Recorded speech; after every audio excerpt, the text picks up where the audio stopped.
Registrar.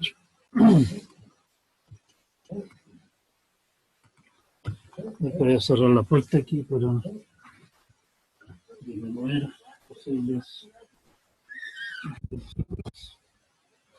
Y ahora sí, nos vamos con este cuento. Tema siguiente, que típicamente en realidad se ve en ramos como operación de investigación de operaciones y cosas así. De alguna manera podemos considerarlo un refinamiento, una variante de lo que es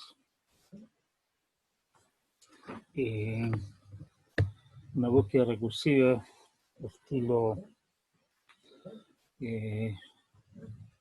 ¿cómo se llama esta cuestión? Backtracking.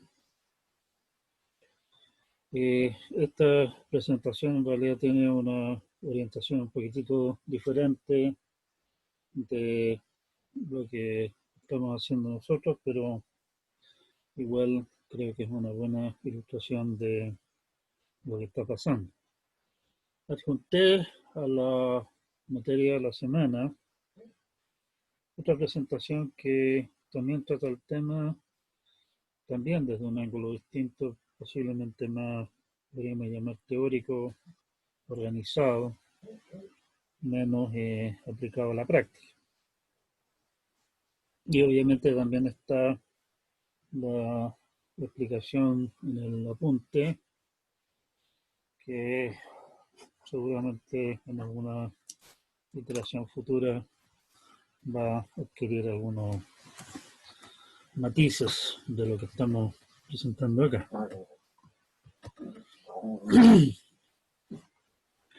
¿Qué es lo que es branch and bound? Digamos, básicamente, como dice aquí, la idea es numerar, revisar, digamos así, opciones, pero en forma inteligente. Habla de una presentación previa en la que habló de enumeración, búsqueda exhaustiva, en realidad es revisar todas las posibilidades sin ninguna clase de restricciones como las que nosotros estábamos poniendo también cuando decíamos que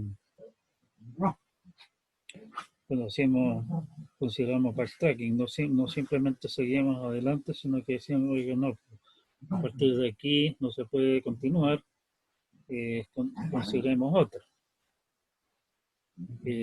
Enumeración así a lo bruto, digamos, búsqueda realmente exhaustiva, extremadamente general, pero extremadamente ineficiente también.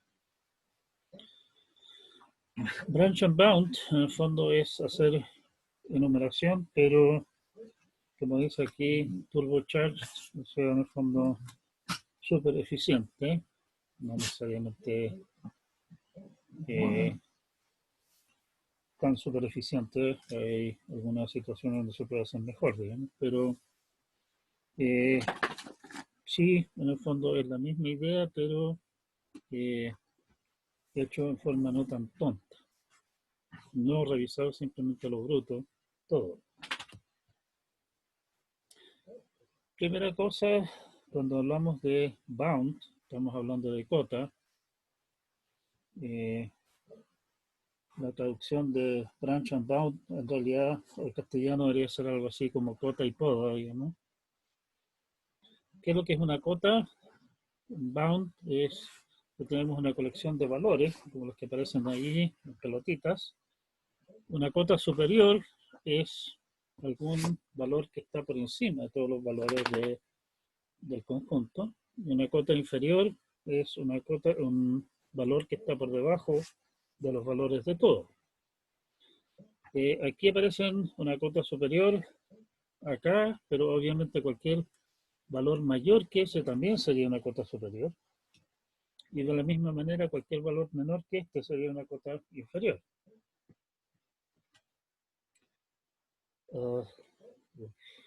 Eso me pasa por andar tonteando con el mouse. Podemos utilizar cotas para especificar ciertas certezas que tenemos sobre eventos que no son inciertos, o sea, que no conocemos realmente, más que inciertos. Por ejemplo, usted lanza un dado 5 veces y no me lo muestra. Una cosa a la que yo puedo estar absolutamente seguro es que de ninguna manera puede haber obtenido un valor mayor que 6 ni uno menor que 1, a pesar de no tener idea de qué fue lo que lanzó. En realidad también podría decir, oiga, yo sé que este amigo tiene distintos tipos de dados y podría estar usando un dado de los que se usan en juegos de rol con 20 caras, así que yo sé que a lo menos es 1 y a lo más es 20. ¿Sí?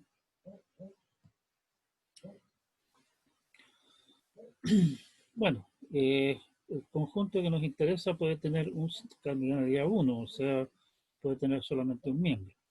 ¿Sí?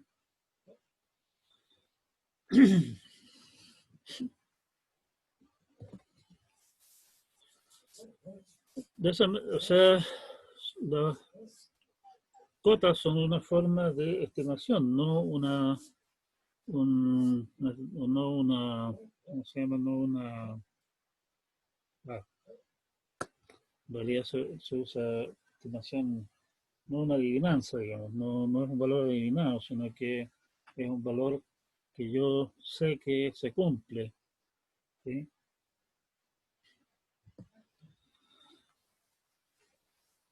Aquí vamos con algunas definiciones formales. Una cota superior, ya lo habíamos dicho, es un elemento que es mayor que todos los elementos del conjunto que me interesa, y lo mismo para una cota inferior en el fondo. Para el conjunto S357 del conjunto de números naturales, obviamente una cota superior es 22. Otra cota superior es 8.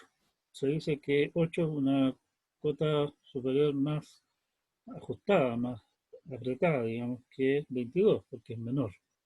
De la misma manera, tenemos cotas menores más ajustadas y así sucesivamente. El mínimo de todas las de todas las cotas superiores, que se conoce como el supremo del conjunto, en este caso es 7. ¿Sí? O sea, un conjunto finito, el supremo siempre va a ser el máximo valor del conjunto.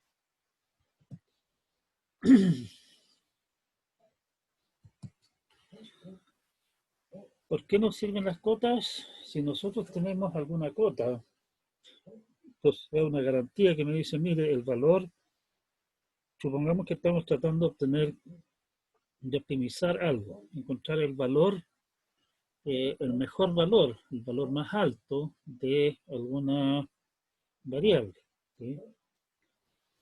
O el menor. En realidad son situaciones básicamente simétricas. Si tenemos alguna clase de cota que de la mejor solución posible, o sea, si sabemos que la solución posible de ninguna manera puede ser mayor que 100, está claro que si encuentro de alguna manera un objeto que ando buscando que tiene valor 100, puedo detenerme porque está claro que encontré uno con el valor óptimo. Y si es que a nosotros nos interesa no un valor exacto, sino que solamente una solución aproximada, podemos detener nuestra búsqueda cuando encontramos algo lo suficientemente cerca, donde suficientemente cerca, digamos, obviamente tendrá que de alguna manera definirlo el usuario, a la cota. O sea, si decimos, mire, yo me conformo con eh, un valor que está, digamos, dentro de un 30% del óptimo, tengo una cota que me dice que el valor máximo posible es 100 y encontré un objeto que tiene un valor 80, como 80 es mayor que 100 menos 30%, que es 70, me quedo tranquilo con el 70, con el 80. ¿Sí?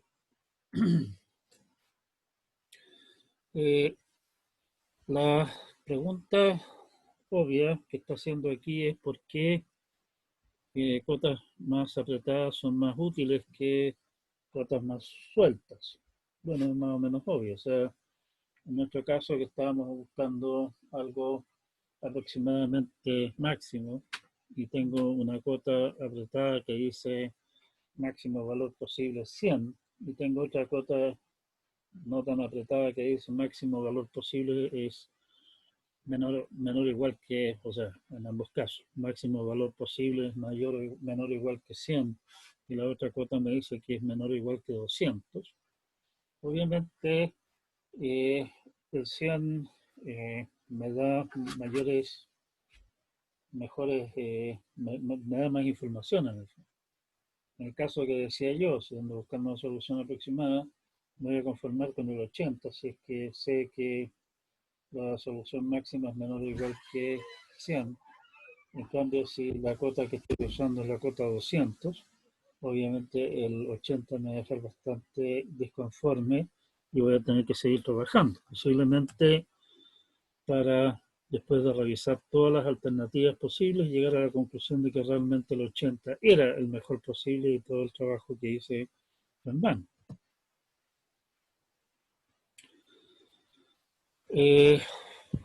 Un ejemplo, tenemos partition, tenemos un conjunto de enteros positivos, donde nos interesa dividir el conjunto en dos subconjuntos, de tal manera que la diferencia entre las sumas de sus elementos se minimice.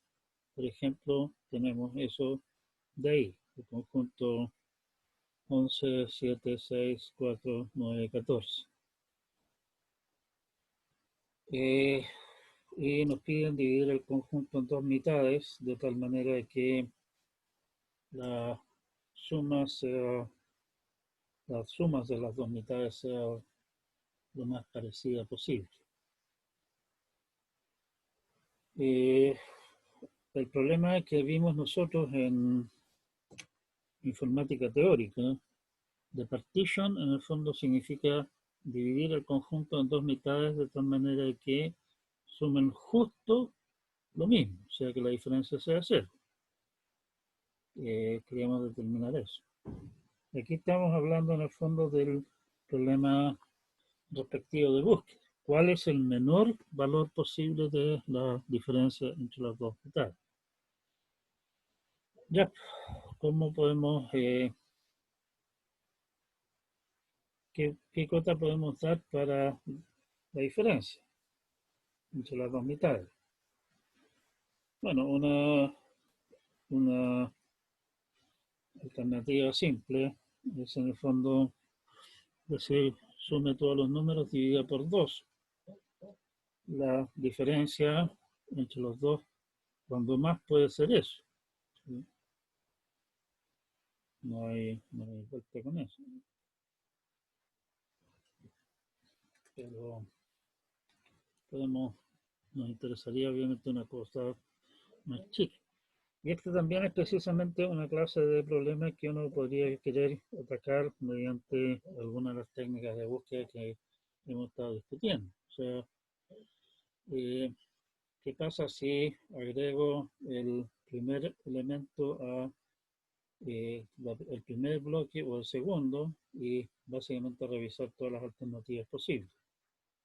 El problema es que hay,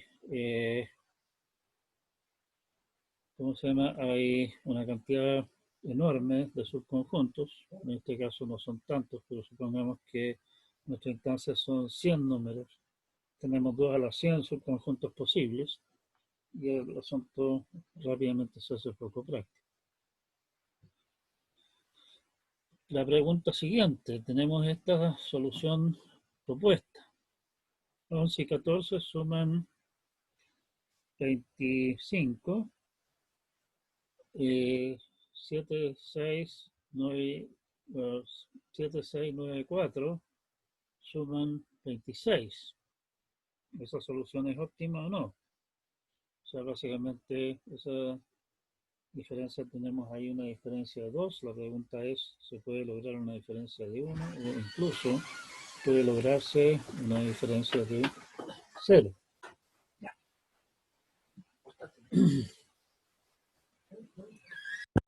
Bien, ¿cuál es la idea de branch and bound? Básicamente la idea es, de alguna manera,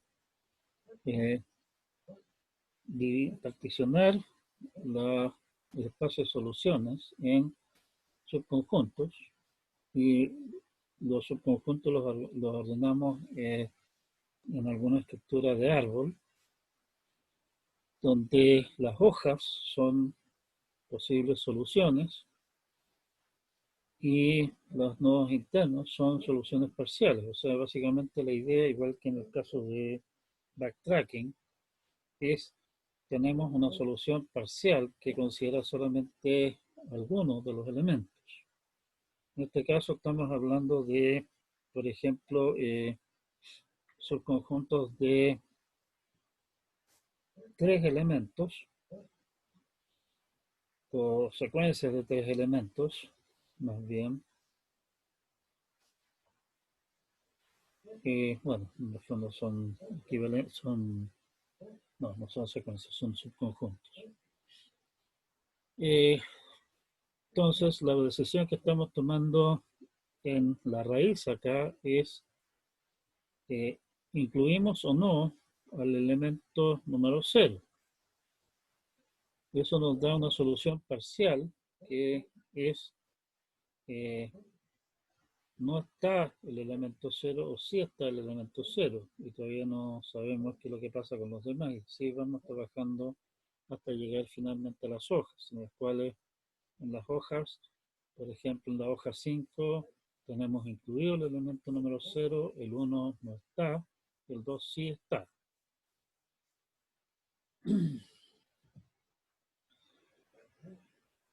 Como la solución parcial y las soluciones a las hojas del subárbol de alguna manera están relacionados, en general sus funciones objetivos, su valor de la función objetivo van a estar relacionados también. Y ese es el punto precisamente de branch and bound. O sea, por ejemplo, si yo puedo encontrar una cota para qué tan bueno puede ser cualquier cosa que resulta desde acá, y otra cota que me dice qué tan bueno puede ser que lo que resulta de acá, esas dos cotas me pueden servir para decidir que una de las dos ramas no me sirve. Ojo, y aquí estamos hablando no de una cota superior, sino que estamos hablando de, en realidad, una cota inferior respecto del valor que podemos obtener. O sea, si conociendo solamente esto, en realidad la idea es precisamente no tener que desarrollar todo esto y tener que hacer todo el cálculo de esta cosa, sabiendo solamente la información que hay acá. No incluí el elemento número 0, conozco detalles de los demás y todo lo demás que quieran, digamos, pero no el detalle completo de lo que viene por debajo. Quisiera saber cuán bueno puede ser el resultado de ahí. Si eso me dice, mire, la solución que usted puede obtener de aquí a lo más tiene un valor, que sé yo, 75. Y este de aquí me dice el valor que usted puede obtener a partir de aquí tiene a lo menos ahora un valor de 80. Está claro que frente al 80 que me garantiza, digámoslo así, con el 75 que me está prometiendo como mejor caso, como cuota superior, este otro, me conviene quedarme con este. O sea, necesito entonces básicamente cotas inferiores y superiores para lo que se puede lograr desde cada uno de los de los puntos, digamos, y comparar esas cotas, en el fondo me da una idea de, o sea, me permite descartar partes del árbol. Y lo que interesa en esto es precisamente ver de descartar lo más posible del árbol, porque mientras más tempranamente, mientras más pueda descartar del árbol, menos trabajo tengo que hacer, que es lo que al final me interesa. O sea, quisiera obtener el resultado, pero con una cantidad razonable de trabajo.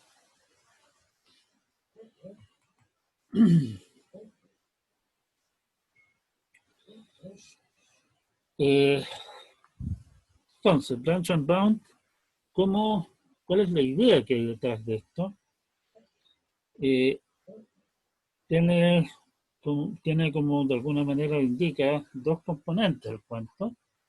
Tiene un componente que le llaman branch, que básicamente lo de branch significa, oiga, estoy parado en, qué sé yo, eh, este nudo de aquí,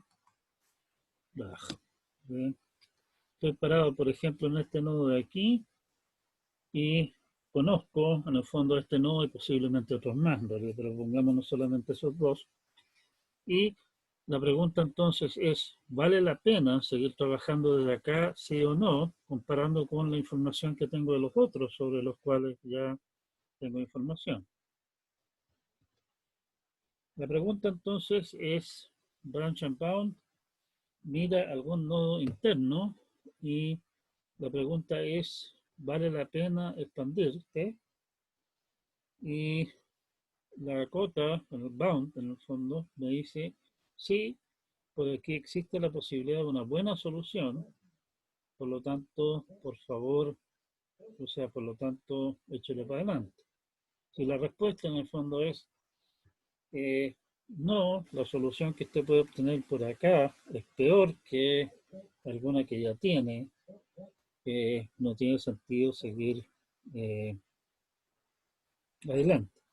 Típicamente, en realidad lo que hace Branch and Bound es, por ejemplo, digamos, expandimos todo hasta llegar acá. ¿Sí? Y esto me dice, oiga, el valor de este nodo es, qué sé yo, 200. Tengo entonces un valor. Si al considerar, por ejemplo, este nodo de aquí, me dice, mire, el valor máximo que usted puede obtener partiendo de acá es, qué sé yo, 150. Bueno, eso es peor que el 200 que ya tengo garantizado. ¿Para qué seguir perdiendo el tiempo con él? Al revés, si este de aquí me dice, oiga, a partir de aquí existe la posibilidad que usted tenga un valor de 300 cuando máximo, que es lo que dice mi cuota.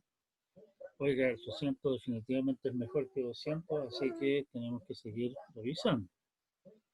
Claro, puede resultar que mi cota sea más o menos tonta y la cota diga, oiga, más que 300 jamás, pero resulta que al expandir todo lo que viene de ese nodo hacia abajo, el máximo que se obtiene es 150. ¿Sí? Ahí es donde entra el hecho de tener cotas eh, ajustadas, pero obviamente en general obtener una cota ajustada va a significar tener que trabajar mucho más que obtener una cota relativamente suelta. ¿Ya?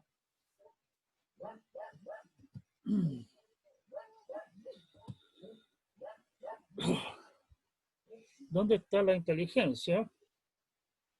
Bueno, la inteligencia está básicamente en reconocer cuándo detenerse, cuándo hemos encontrado la solución mejor posible.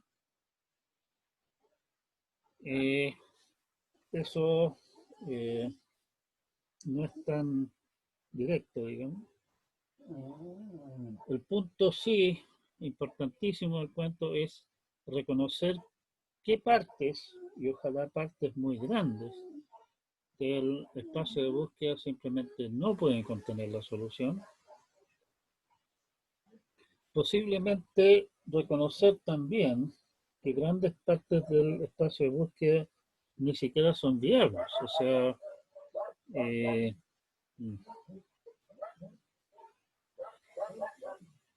nosotros en el apunte se discute el problema de las 8 reinas. No sé si lo han leído. El problema de las 8 reinas consiste en ubicar 8 reinas en un tablero de tal manera que las 8 reinas no puedan atacarse mutuamente. No es precisamente ajedrez el problema, es un tema distinto, pero una cosa que podemos hacer, que el programa que está descrito en el apunte hace también de partida, es decir, mire, en realidad las posibilidades que hay completas de este tema son ubicar las 8 reinas en cualquier casillero, cada una en cualquier casillero del tablero.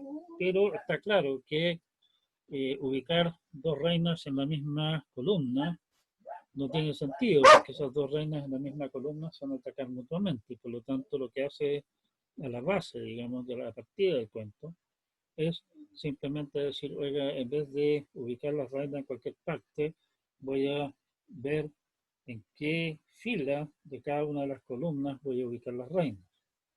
Lo que estamos haciendo con eso es eliminar una cantidad gigantesca que a criterio de ustedes de qué fracción en el fondo estamos eliminando, de posibilidades de posicionamiento de las reglas de las reinas, simplemente porque no es viable esa clase de posicionamientos. Ahí eso es parte de la inteligencia, o sea, ver qué cosas podemos básicamente descartar de plano, de qué manera podemos dejar fuera de la consideración dentro de la búsqueda aquellas soluciones parciales que simplemente no pueden llevar a la solución, que de alguna manera resultan inconsistentes con las restricciones del problema, no son viables.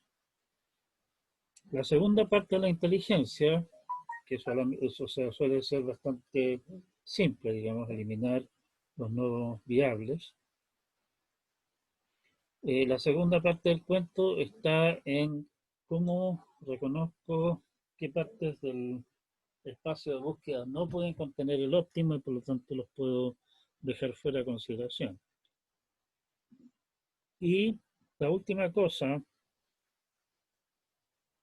que ya cae en la categoría de heurística, no es exactamente branch and down como tal. La idea es, en el fondo, buscar primero en aquellas áreas en las cuales, aquellas áreas que se ven más prometedoras. ¿Sí? O sea, tener alguna clase de función, una evaluación que me diga, mire, por aquí parece que va la cosa, y ordenar las cosas en ese orden de forma preferente. Nosotros discutimos el caso de backtracking, el salto del caballo, en la última clase que tuvimos, si mal no recuerdo. Y ahí planteamos también una potencial heurística que era considerar primero aquellas movidas que me llevan a posiciones más restringidas, digamos, con la justificación, digamos, de que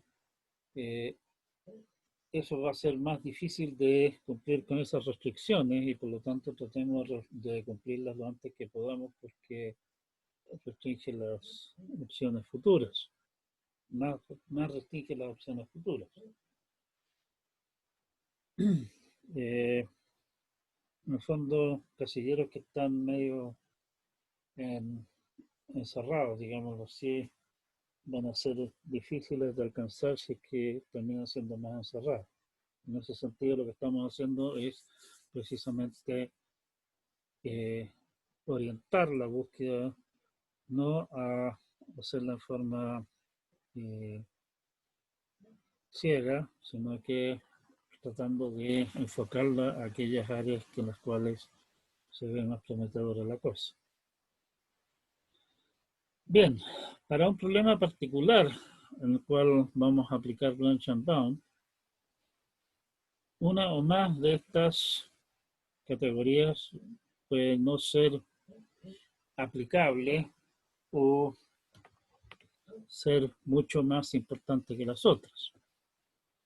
O sea, por ejemplo, reconocer cuándo parar, eh, cómo sé que he encontrado un óptimo, puede ser bastante complejo en algunas situaciones, en cuyo caso tal vez nos conformemos, como estábamos comentando, con una solución aproximada. O sea, tengo alguna cota más o menos ajustada de del valor que puedo obtener y me conformo entonces con alguna solución que esté a una distancia no demasiado grande de esa cota. O simplemente siga tonteando hasta que finalmente tenga la garantía de que no hay soluciones mejores porque las cotas de los demás, digamos, hemos llegado a refinarlas lo suficiente por la vía de irlos expandiendo para llegar a la conclusión de que ninguno puede dar un valor mejor. Volviendo a nuestro mono monicáquico, supongamos que hasta el momento yo tengo identificado este muñeco acá con valor 200 como el potencial óptimo. Tengo por expandir este de acá, que me garantiza un máximo de 150, por decir algo. Y me queda por expandir este de aquí, que me garantiza un máximo de 175. ¿Sí? En ese caso, como las cotas que tengo de lo que podría obtener por esta rama de acá y por esta rama de acá son peores que el valor que yo tengo garantizado con este de aquí, sé que ese es óptimo. No porque lo pueda mirar y decir, ah, no, este tiene cara de óptimo, sino que por descarte de los demás, que ese es el caso típico en realidad.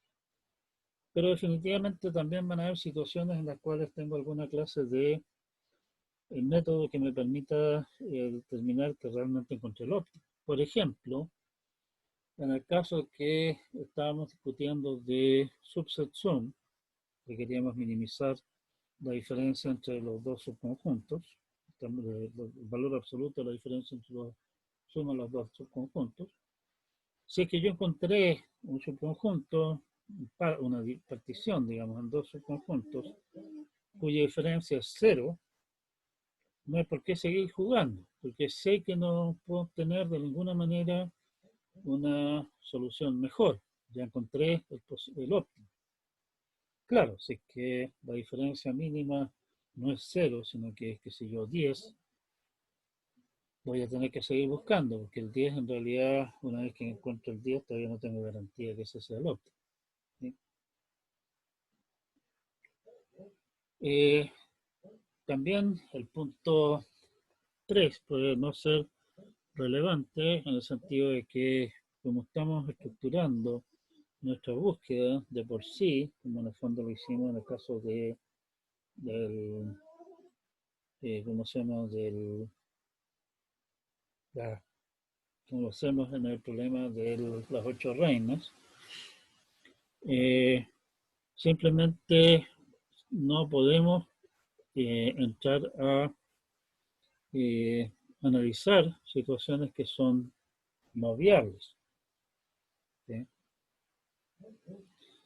Esto, el 2 en el fondo, sí es crítico, digamos, y realmente suele ser el corazón de lo que es Branch and Bound, porque Branch and Bound precisamente es expanda y revise para acotar, oiga, esta parte de aquí nos sirve y podar.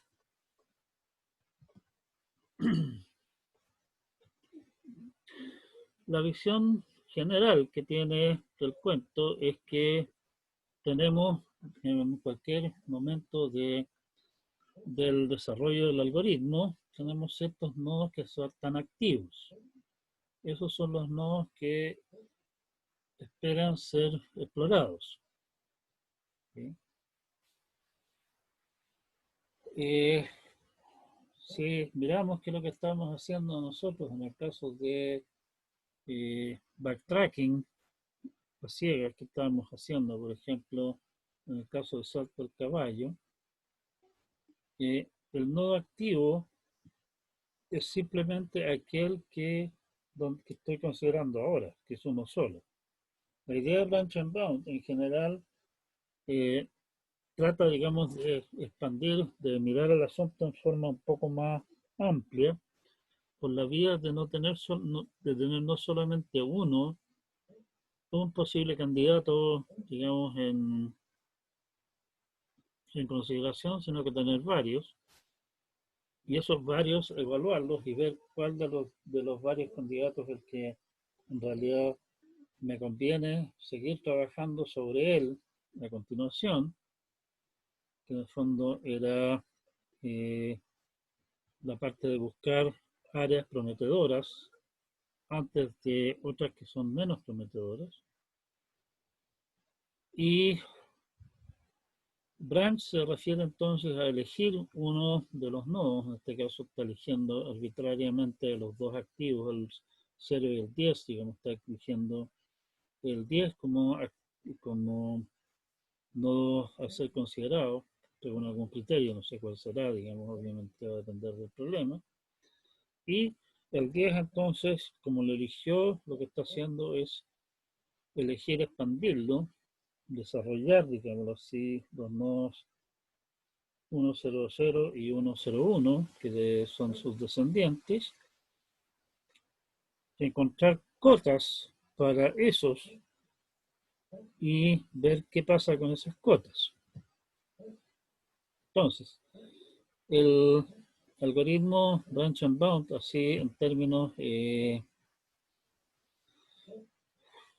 más o menos genéricos, de aquí hay un montón de decisiones de detalle que deben tomarse, pueden tomarse. ¿Aló? Parte con conjunto de elementos de nodos activos vacíos. Harto mala la anotación, porque está hablando ahí del conjunto que contiene el conjunto vacío, cuando en realidad el conjunto vacío es el conjunto vacío. El mejor valor dice que es nulo y el mejor hasta el momento también es nulo, que eso en realidad es más o menos discutible, digamos, pero bueno. ¿Profe? Mientras, sí. ¿Aló? ¿Aló? Profe, no caché que era ActiveSet. ¿Es la solución? No. El punto está en que, por ejemplo, estamos en esta situación de acá, digamos, el mecanismo este funciona básicamente por partir por algún Es como vértice. el pivote, profe. ¿Cómo? Es como el pivote, el que va No, haciendo las pruebas. no necesariamente. O sea, ah,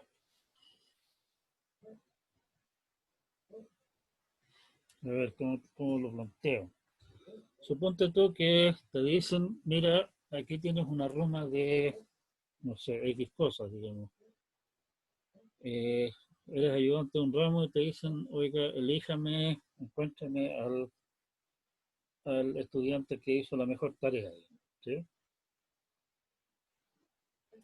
Al principio tú no has mirado nada y lo que tienes, bueno, en realidad no es tan, bueno, sí, podemos considerarlo así.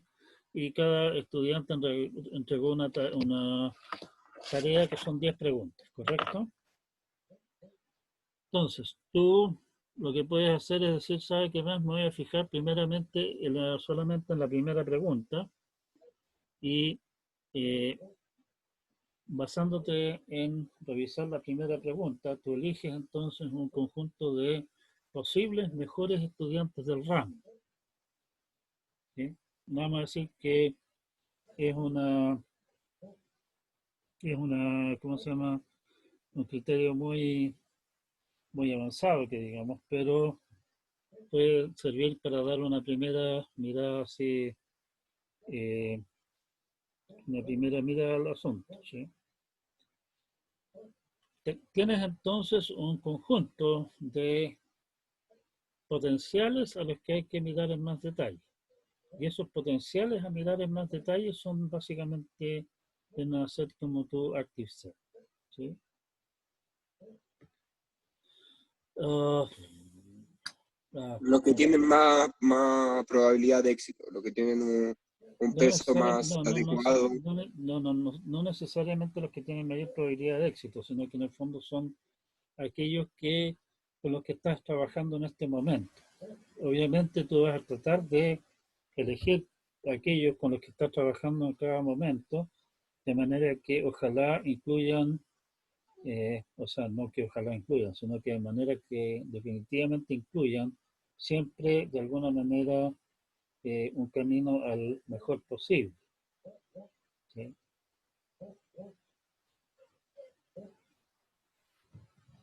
En el caso de lo que estamos haciendo nosotros con el salto del caballo, en el fondo si tú te fijas cómo funciona el algoritmo que backtracking que nosotros planteamos, en cada momento tiene un conjunto de eh, soluciones parciales, digamos así, o sea, a partir de aquí salté allá, de ahí salté a este otro, qué sé yo, que de alguna manera están en consideración en este momento. Hay partes del cuento que en un momento dado los hemos ya descartado, o sea, oiga, si terminamos en esta posición de aquí, no hay caso porque nos metimos en un callejón sin salida y de alguna manera todo lo que puede resultar a partir de allí está como lo que típicamente llaman los algoritmos de este tipo, está cerrado, o sea, ya fueron analizados, fueron revisados en forma exhaustiva y sabemos que por ahí no está la cosa. El active set básicamente son los nodos que todavía requieren ser revisados en mayor detalle sobre los que estamos trabajando.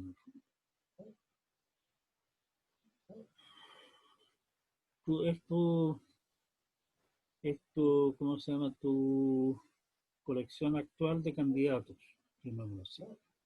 En realidad, como lo que estamos haciendo acá es ir construyendo la solución, igual que en el caso del salto del caballo, las vamos construyendo las soluciones paso a paso. En realidad es tu conjunto de candidatos a medio empezar, digamos así. ¿Sí? ¿Se entiende o no?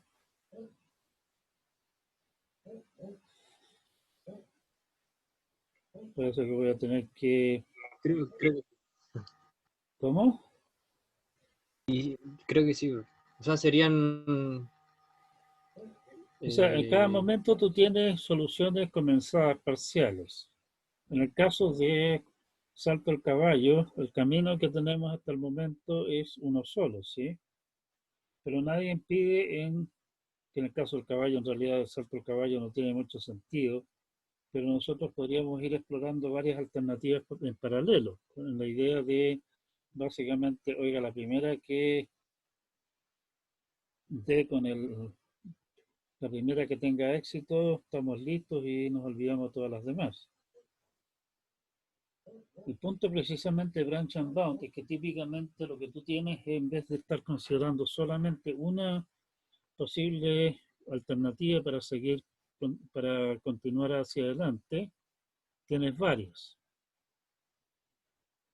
Y esas varias las tienes, digamos, ahí y de alguna manera posiblemente las ordenes, un poco lo que lo que estaba planteando acá. Porque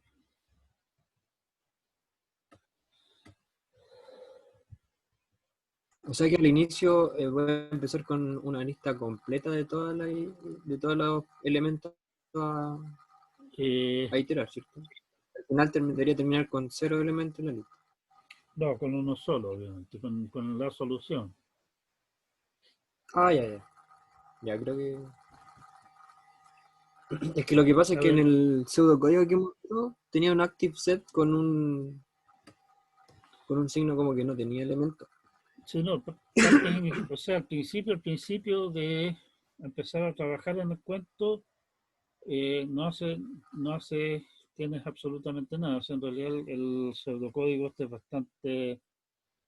bastante pseudo y bien poco código, ¿no?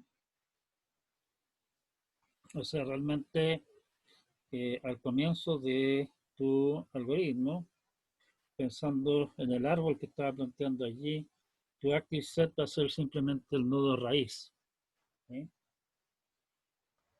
Ese es, Pero y solamente el nodo raíz o el conjunto de nodos raíces de ahí para arriba hasta la tienes raíz alguna en clase de general. nodo raíz, digamos. O sea, en el fondo, a ver, es que esto en realidad se explica mejor con un ejemplo concreto. O sea, yo voy a tener que desarrollar un ejemplo completo de algún problema para esta historia, digamos. No me ocurre nada así directamente en este momento.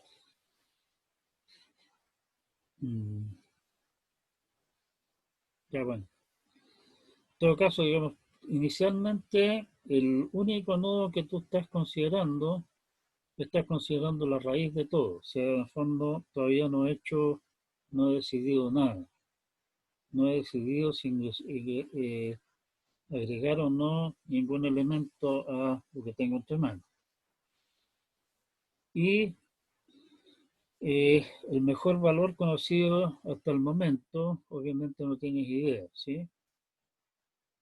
Probablemente lo que tú hagas en este caso sea decir, oiga, el mejor valor que conozco hasta el momento es menos infinito, ¿sí? Y ahí tiene un current best, o sea, cuál es el mejor, que típicamente, y aquí esto depende mucho del algoritmo, del problema exacto que estemos desarrollando. Eh, Inicialmente no tenemos idea de nada, no conocemos ni uno. En algún momento, durante nuestra búsqueda, nos vamos a ir tropezando con hojas, ¿sí? Y en cuanto encuentro una hoja, ahí ya no hay nada de decir, oye, lo mejor que puedo obtener a partir de este vértice tiene valor tanto, sino que ahí yo sé, oiga, esta hoja tiene valor tanto, eso tengo una función de evaluación que me lo dice. Y en el momento que yo tenga algún valor concreto de una hoja, yo puedo decir, mire, lo mejor que he encontrado hasta el momento, solución concreta, es esta, y esta solución concreta tiene valor 100. Puede ser que hayan otras que tengan valor 400, pero esta sí la tengo la garantía de 100. Menos de 100 no es, porque aquí tengo uno que me da 100. Entonces, mientras el conjunto activo no esté vacío, o sea, todavía tenga candidatos por considerar, lo que hago es elegir alguno de los elementos del conjunto activo para continuar trabajando sobre él. Ese nodo sobre el cual yo estoy trabajando en este momento deja de estar en el conjunto de los nodos activos. En el fondo se transforma en el nodo en el que estoy trabajando en este momento. A partir de ese nodo, genero los hijos de ese nodo, llámensele 1, 2, 3, hasta n sub k, que va a depender obviamente del nodo que estamos hablando. El ejemplo que plantea de los conjuntos en realidad no es muy decidor al respecto, porque perfectamente puede suceder, como nos ocurría, por ejemplo, también en el caso del salto del caballo, que los sucesores de un nodo no sean todos, qué sé yo, no sean siempre 2 ni 5, sino que algunos nodos tienen 5 sucesores, otros tienen 2, otros no tienen ninguno, de hecho, porque simplemente son términos sin salida.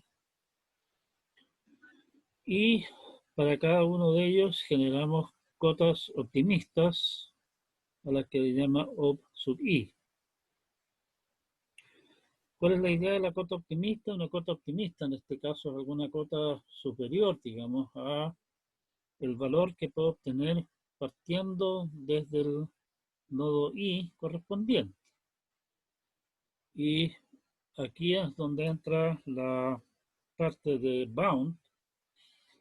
Si alguno de los nodos hijos me dice, mire, cota optimista es 100, y resulta que yo ya había encontrado antes una hoja cuyo valor es 150, no tiene sentido evaluar, no tiene sentido trabajar sobre ese hijo, porque ese hijo cuando más me va a poder garantizar, o sea, cuando más me podría dar como valor 100, pero ya tengo una garantía de 150, y dentro de lo que es el bound, que básicamente lo que hace es podar. Y eso es lo que está haciendo el for de aquí. Si op i es peor que el mejor valor, entonces ese hijo, chao. En caso contrario, si el hijo es una solución completa, o sea, es una hoja en el fondo, quiere decir que nuestra cota optimista, en realidad no tiene por qué ser así en realidad, pero bueno, en vez de la cuota optimista, yo puedo calcular la función de evaluación correcta, completa de, de ese nodo y comparar con el asunto correspondiente. ¿Sí? Suponiendo que en el caso de que llegue a una hoja, mi cota optimista en realidad es la evaluación de esa hoja y la cota optimista es mejor que el mejor valor que teníamos de antes. Entonces, el mejor valor, en el fondo, será ese que hemos encontrado hasta el momento, que es mejor que lo que teníamos de antes, en realidad. Y el mejor será, entonces, ese nodo de allí. En el caso de que no sea una solución completa, entonces lo único que hacemos, en el fondo, es agregar ese hijo que todavía es,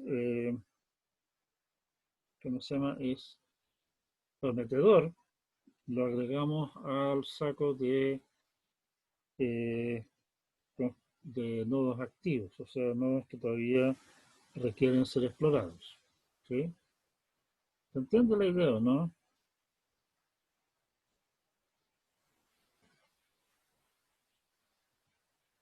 O sea, como cuando en el caso del salto del caballo, yo simplemente tenía una opción que continuaba explorando. La idea acá es tener varias.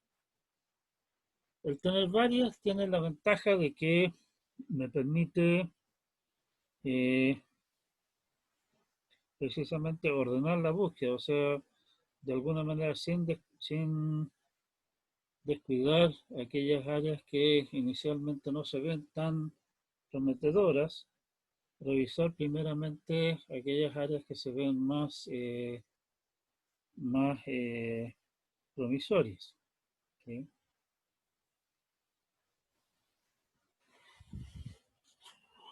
El otro punto, en realidad, para ver eso uno tiene que haber jugado un poquitito con backtracking.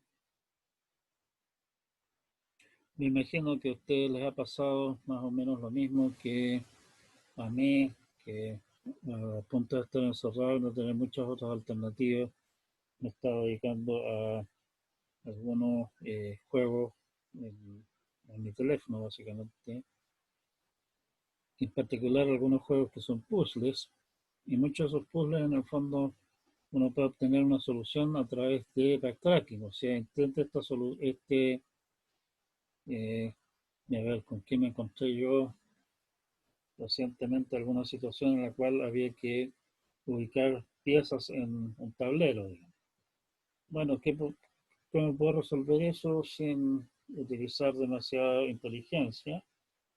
Es ubicar una pieza en el tablero y ver de continuar de allí y así sucesivamente ir desarrollando las cosas, ¿sí? O había alguna otra clase de situación en la cual había que mover un monito, digamos, de manera de lograr ciertos objetivos en el camino. El problema que tiene la idea de backtracking, como la habíamos visto nosotros, es que empieza a explorar un camino posible, un camino inicial posible, sin considerar alternativas. Y muchas veces eso lleva a situaciones en las cuales me entrega soluciones, sí, pero soluciones horrorosamente largas. Y son un montón de vueltas cuando realmente esas vueltas son innecesarias porque se va por el camino, por decir algo, estamos buscando que un poco lo que, a ver,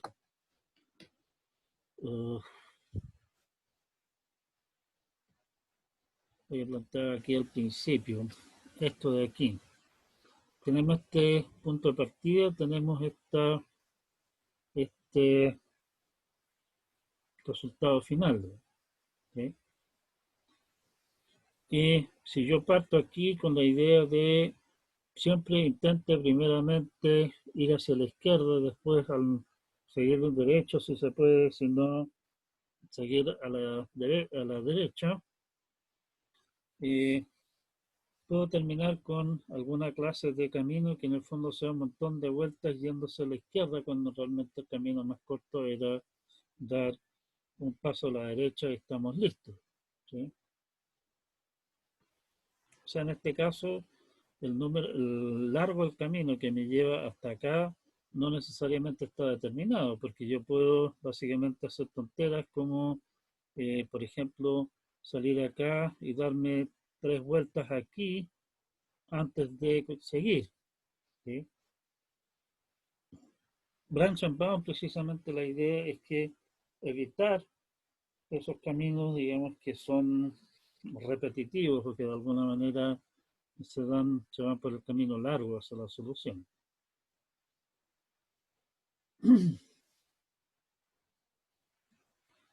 Bueno, lo de arriba es una idea básica muy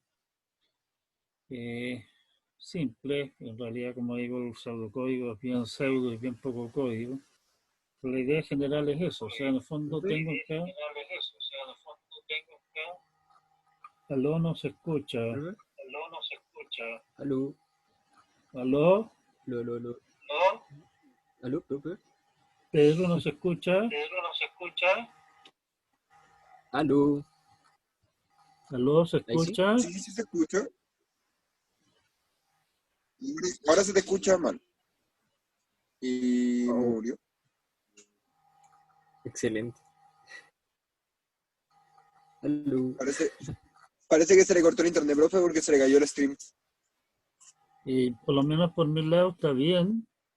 Dice que la conexión es inestable, sí. Sí, pero bueno, no importa. Oiga, profe, de la pantalla, el compartir pantalla paró, pero sí, se le escucha, así que da lo mismo. Ya, yo voy a volver a compartir la pantalla, que dejé compartirla para tratar de ver qué es lo que estaba pasando en el chat. ¿Qué pasó? Profe, en el puzzle ese que mostró recién, ¿cómo se llama? Laberinto. El laberinto. ¿Qué es lo que va revisando como posibles soluciones? ¿Al final son las coordenadas o cuáles son los movimientos que va haciendo? O sea,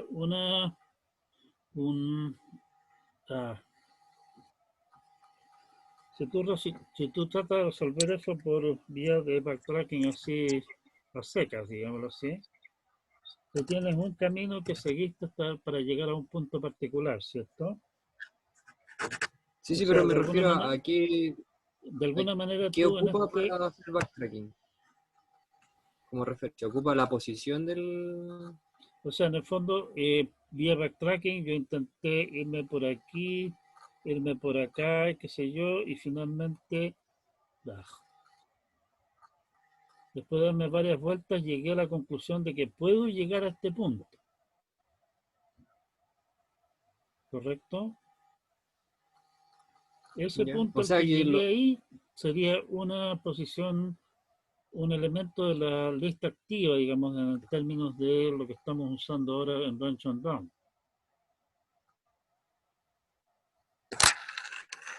Tengo cómo llegar ahí, sé cómo llegar ahí. Y yo puedo estimar, digamos, en el fondo, por ejemplo, en este caso particular, ¿qué es lo que podría usar yo como criterio de cota, digamos? Yo sé cuánto caminé para llegar a este punto. De este punto, suponiendo que no hay obstáculos, lo mejor que me podría ocurrir es poder irme directo al destino. Las pinzas que así va a hacer, digamos, pero definitivamente mejor que eso no se puede hacer. O sea, tengo en ese sentido ahí eh, una cota dura, digámoslo así, garantizada de cuánto voy a demorar en llegar de ahí al final. ¿Sí? Se ¿cómo resulta saber cuál es que, el camino más corto? ¿cómo? ¿Cómo saber cuál es el camino más corto? Bueno, no lo sé, pero yo puedo decir, mire, desde aquí, por ejemplo, sé cómo llegar acá, por decir algo. El llegar ¿Ya? al destino, imposible que me salga más barato que irme caminando directo, ¿cierto? Claro. Y por lo tanto yo puedo decir, mire, llegar hasta acá me costó 100, de aquí para allá me cuesta al menos 10 más, por lo tanto el camino parcial que tengo hasta acá me garantiza una solución que no puede ser mejor que 110. ¿Sí? Ya, sí creo Y que si voy por otro cachando. lado yo me di un montón de vueltas y llegué a la conclusión de que podía llegar al destino, y me interesa llegar al destino con el mínimo número de pasos, podía llegar al destino con 80 pasos, en el fondo seguir desarrollando el punto donde estoy ahora no tiene sentido porque tengo 100, le sumo los 10 más, son 110, mejor que 110 no se puede, y por el otro lado tengo una solución que es 80, que es más corta. ¿Se entiende? Yo tendría que calcular todos los caminos posibles. Al final sería un backtracking en vez. Y después O sea, el como. punto Después de de hacer hacer todo el backtracking. el punto es de alguna manera una variante de backtracking, pero en vez de backtracking en el fondo como lo vimos nosotros, estás considerando siempre un solo candidato a solución a ser extendido. Aquí tú tienes varios. Tu active set es precisamente tus candidatos que estás considerando. Y el punto está en que en backtracking, como lo vimos nosotros, en el fondo no me queda más que decir, mire, estoy mirando este y este tengo que seguir trabajando este para adelante. En Branch and Bound, como tengo varios candidatos posibles, yo puedo elegir entre los candidatos aquel que de alguna manera me da mejor feeling, digamos, respecto de que la solución va por ese lado. ¿Se entiende la idea o no? Sí, sí. Ese en el fondo es el punto, digamos. Ahora, en el caso que vimos nosotros, el salto al caballo, esa clase de cosas, no hay un costo involucrado, digamos. Tampoco podemos decir busque el camino más corto, porque siempre si es que funciona, van a ser 64 saltos. No hay caso de quitarse eso de encima. Pero suponte tú, por ejemplo, no sé, estamos jugando el típico juego este 15, esa cosa del cuadradito de 4x4, donde hay un cuadradito que falta y tienes que ordenar los números. ¿Conocen ese juego?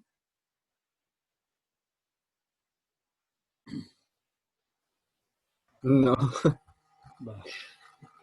no. ¿Conocen Sudoku? El Sudoku sí, el Sudoku sí. Bueno, Sudoku, ¿qué es lo que haces tú? Digamos, en cada momento o sea, una manera de resolverlo es básicamente por backtracking así, de ir tratando de llenar casilleros en algún orden, digamos, que es lo que típicamente hace uno realmente, pero una manera alternativa de hacerlo sería decir, tener básicamente varias cosas a medio terminar, digamos, como candidatos posibles, y entre los candidatos posibles que tienes, en el fondo, elegir uno para seguir trabajando sobre ese y tratar de ver qué tanto lo puedes extender y cuál eliges. Obviamente ahí tienes la posibilidad de elegir alguno que de alguna manera te dé mejores